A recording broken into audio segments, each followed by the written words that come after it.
Today we have here a mammalian heart, and more specifically a sheep's heart.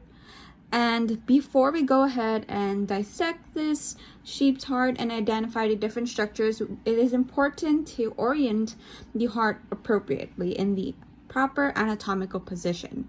So first of all, we have to determine which is superior and which is inferior. And what we should look first is the apex. And the apex is essentially this, you can say, pointy part of the cone. And so knowing this is the apex, this is the inferior part of the heart. Now to determine the superior part of the heart, we will have to look at where the blood vessels are. And so we can see here we have different blood vessels. And so knowing that these blood vessels are over here, this is the superior part of the heart. So now that we have determined this is superior and this is inferior, we now have to check which is anterior and posterior. So what we can do now is to look at the positions of the auricles. And the auricles are like these flaps right over here. And so normally the flaps are in the anterior portion of the heart. So we can say that this could be the anterior portion of the heart. And to also verify, the posterior part of the heart has more blood vessels coming out. And so we can see over here. So this would be the posterior side of the heart. Now that we know which is the anterior portion of the heart and the posterior portion of the heart, we have to also be aware of which is the right side of the heart and the left side of the heart. So in our point of view right now, this is my right hand and this is my left hand. And so then we should know that we are looking at the person's heart. So this would be the right side of the heart and this would be the left side of the heart. Now that we have properly oriented ourselves, we will now identify the different structures of the heart. So first of all, right over here, as I mentioned, this is the apex of the heart. Now moving superiorly, we have the different auricles, as you can see here by these flaps. These are also known as atrial appendages. So right over here, we have the right atrium and its auricle. And the right atrium is essentially important in receiving poorly oxygenated blood from the superior vena cava and from the inferior vena cava, as well as the coronary sinus. And as this blood enters, it goes into the right atrium. Then we have the left atrium and its auricle right over here. And likewise, with the right atrium, this left atrium receives blood. However, instead of being poorly oxygenated blood, this receives oxygenated blood from the pulmonary circulation. More specifically, it receives the blood from the pulmonary veins. So now we're going to go ahead and look for the right and left ventricles. So here we have the atria. Superiorly and inferiorly, we have the ventricles. And to determine which is right or left, we already know that this is right and left. However, more specifically in its location, we look for the interventricular sulcus prominent with this indent right over here. And within the heart, we have an interventricular septum separating the right and left ventricle. So, looking at our landmark right over here, the interventricular sulcus, we can say that this is the right ventricle of the heart and this is the left ventricle of the heart.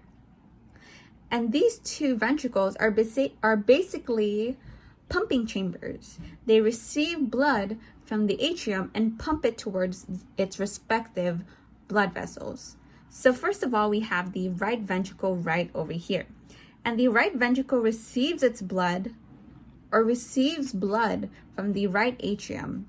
And after it receives the blood from the right atrium, it then contracts and pumps the blood to the pulmonary trunk, to the pulmonary artery, and entering the lungs so that it can do some gas exchange to release carbon dioxide and gain some oxygen within the blood. Next, we have the left ventricle right over here, and this left ventricle receives blood from the left atrium. And as it fills out with blood from the left atrium, it then contracts as well and pumps the blood through the aorta and into the systemic circuit. So one thing you notice is that the left ventricle is largely proportional to the right ventricle. And the reason being is that we need more myocardium. We need a thicker myocardium in order to create more pressure, in order to contract more forcefully against the restrictive forces of the systemic circulation. And so that is why we can see that the left ventricle is larger, and later on when we dissect this through the frontal plane, we'll see that it has a thicker myocardium. Okay, so now that we have identified the four chambers, the right atrium, the right ventricle, the left atrium, and the left ventricle, we will now look at the different vessels. So now looking here superiorly, we have different vessels, okay? This is the anterior portion, the posterior portion, this is the left side of the heart, and this is the right side of the heart. So first we will look for the pulmonary trunk. The pulmonary trunk is prominently seen in the front over here. So over here, this is the pulmonary trunk, and it exits out over here, right over here. Right over here. So this is the pulmonary trunk that receives blood from the right ventricle. Okay. So now over here we have two vessels inferior to the pulmonary trunk. And we would know that this would be the aortic trunk. However, the aortic trunk has three arteries coming out of it, which would be the brachiocephalic trunk, the left common carotid artery, and then the left subclavian artery. So the brachiocephalic trunk would supply oxygenated blood to the trunk, the abdomen, and the lower extremities. Then we have the left common carotid artery, which supplies oxygenated blood to the head and neck. And lastly, we would have the left subclavian artery, which supplies blood to the left arm. Okay? So how do we determine which one is the aorta and the brachiocephalic trunk? So as you can see, there is a diameter difference between these two. And if you look closely, moving away some of these fats, this vessel is connected to this vessel right over here. And if you do try to enter your finger through, we can feel that this goes through the left ventricle. And this, when you try to put your finger in, it's kind of restrictive because it's smaller in diameter. Thus, we can say that this is the aorta and this is the brachiocephalic trunk. Now moving inferiorly, we can see this blood vessel right over here. And this would be the superior vena cava. And you can see right over here that it really just enters in the right atrium, and it is again prominent by the flap right over here, also known as the auricle. So this is the superior vena cava, which transports deoxygenated blood from the upper portion of the body, the head, the neck, and the upper limbs. Then we have the inferior vena cava. It's kind of hidden right over here. Right over here, just right over here. The inferior vena cava, and we can feel that it enters through the right atrium. And the inferior vena cava transports deoxygenated blood from the inferior extremities and the abdomen and the trunk and into the right atrium. And now lastly, we have this vessel over here, and this is the pulmonary vein. And to confirm that this is a vein, just put your finger in, and you can see that it enters into the left atrium, also prominent by this auricle right over here. And so the pulmonary vein essentially transports oxygenated blood from the lungs and into the left atrium in order to be pumped through the systemic circulation. And before I move on, let's go ahead and point out one more. And this right over here is another indent. And this is known as the coronary sulcus. And the coronary sulcus essentially separates the atrium from the ventricles, right over here. Now we're going to dissect the heart and cut it longitudinally through the frontal plane. Okay? So first what we'll do is that we will take the left atrium of the heart and cut it around through the coronal plane, also known as the frontal plane. Okay?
So now that we have completed cutting the heart through the frontal plane, I'll go ahead and orient ourselves again. So again, this would be the anterior portion of the heart, and this is the posterior portion of the heart.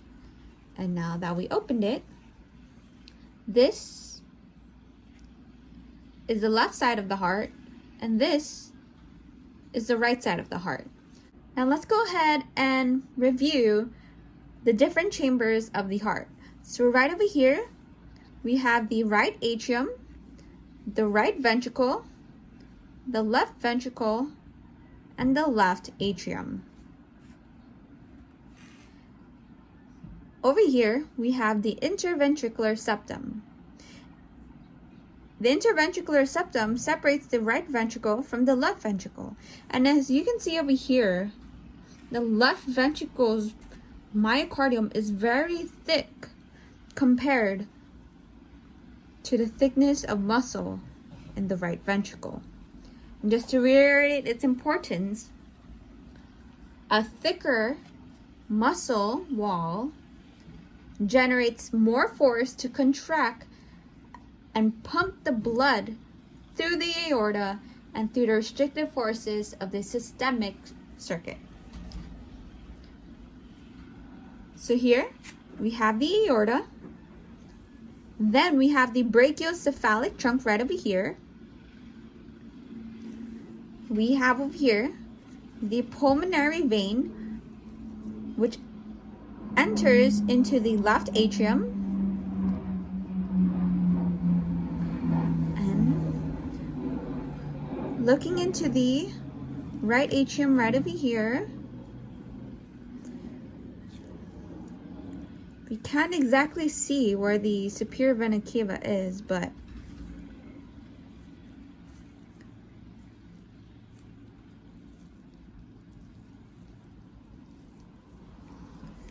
right over here. So the superior vena cava is right over there. Let me go ahead and just poke the superior vena cava. Just let me use the blunt end right over here. That's the superior vena cava entering into the right atrium. Now, let me go ahead and go through the left or the inferior vena cava. Oops.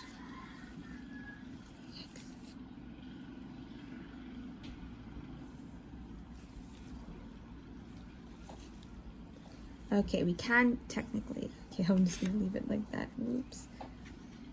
Now that we've reviewed the 4 chambers and the blood vessels that we've identified on the external surface, now we're gonna go ahead and identify the 4 valves. We should know that there are 2 types of valves, the atrioventricular valve and the semilunar valve. So the atrioventricular valves are the valves between the atrium and the ventricles. So first we're going to go ahead and look at the tricuspid valve that is between the right atrium and the right ventricle. And the tricuspid valve is called tricuspid because there are 3 cusps. Okay? So I'm not sure if you can see it, but you can see over here. Oops. So we can see over here we have one of the cusps of the tricuspid valve. And the tricuspid valve is very similar to the mitral valve, which separates or is in between the left atrium and the left ventricle. However, instead of having 3 cusps, it has 2 cusps. So you can see over here, there's 1 cusp over there and maybe 1 cusp over here. And you can see attached to these atrioventricular valves are these small strings right over here, and these are the chordae tendineae. The chordae tendineae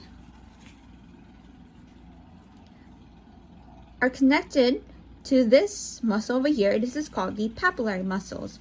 And so essentially, this whole structure, the atrioventricular valve, the chordae tendineae, and the papillary muscles, they prevent backflow of blood from the ventricles and back into the atrium. And this is important because we need the blood to flow in specific directions, and we need it pumped and not going back. So what the chordae tendineae and the papillary muscles do is that when the ventricles contract, the papillary muscles also contract, tightens the chordae tendineae,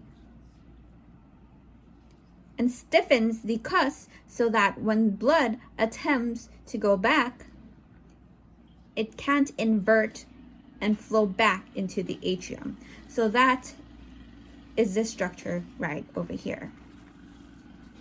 Okay?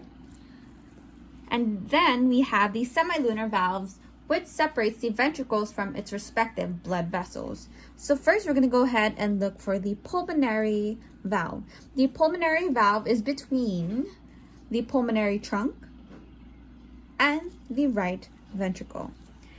So as we mentioned, again, this is the pulmonary trunk. This is the right ventricle. It's kind of difficult to look for the valve because the valve is really small.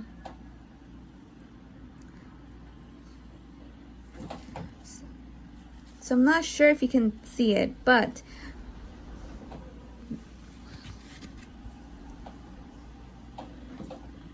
there are cusps right over there. There are cusps right over there.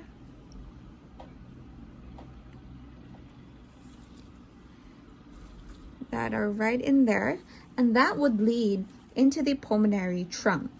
Okay?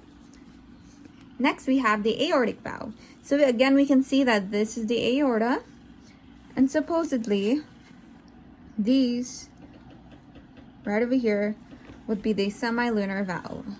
Right over here, the semilunar valve, which again prevents backflow of blood back into the ventricles.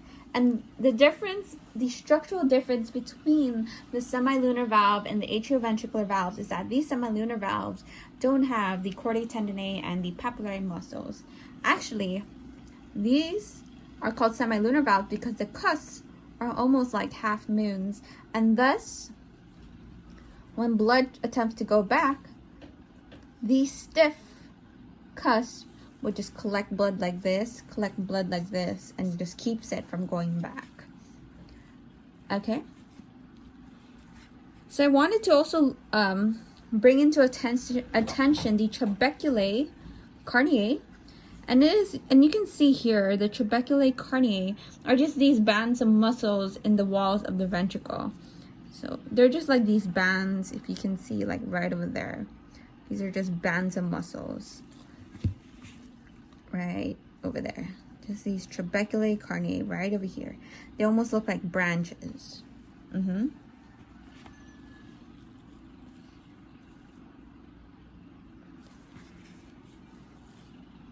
So now let's go ahead and just talk briefly about the circulation or the pathway of blood through the heart. So, blood coming from our extremities, from the head, from the neck, will enter through the vena cava. Again, poorly oxygenated blood from the head of the neck and the upper limbs would enter through the superior vena cava, right over here, and enter into the right atrium. Then the poorly oxygenated blood from the lower extremities would enter through the inferior vena cava right over here. And lastly, we have the coronary sinus from the different veins that supply the coronary circulation. And all of these would enter into the right atrium. Then the deoxygenated blood will flow from the right atrium through the tricuspid valve and into the right ventricle. Then the right ventricle would contract and push or propel the blood into the pulmonary trunk. The pulmonary trunk right over here, just through over there. It would go through the pulmonary valve, through the pulmonary trunk, through the pulmonary arteries, do some gas exchange, release carbon dioxide, enter oxygen into the blood in these capillaries within the alveoli of our lungs. Then the oxygenated blood will go through the pulmonary vein, and enter through the left atrium. Here, the oxygenated blood will go through the mitral valve into the left ventricle, contract, and propel the blood through the aortic valve and through the aorta and through the different extremities. Again, the brachiocephalic trunk would be propelling blood through our trunk, the abdomen, the lower extremities, the left common carotid artery to the head and neck, and this left subclavian artery through the left arm.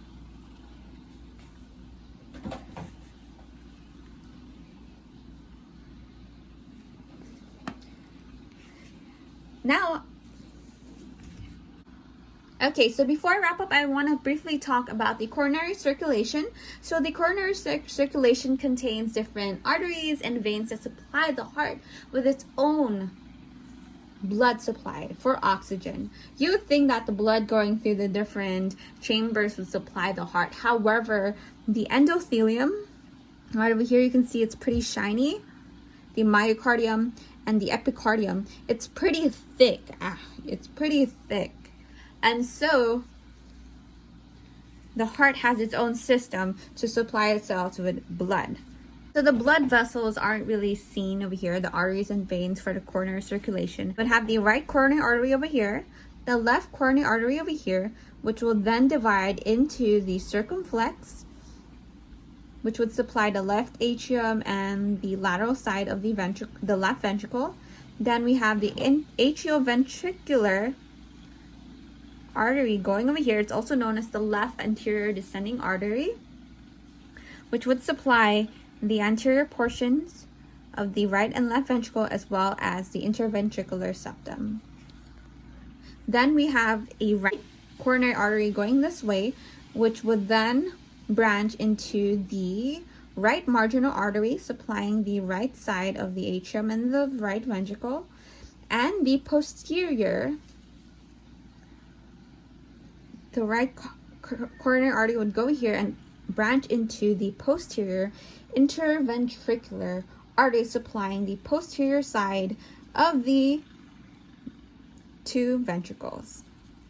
We also have networks of veins, and one very prominent vein is the great cardiac vein, which would go this way and over here, where the interventricular sulcus is at.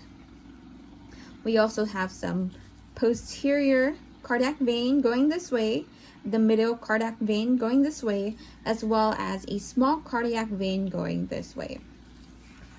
Okay? And now this concludes our dissection of a sheep's heart.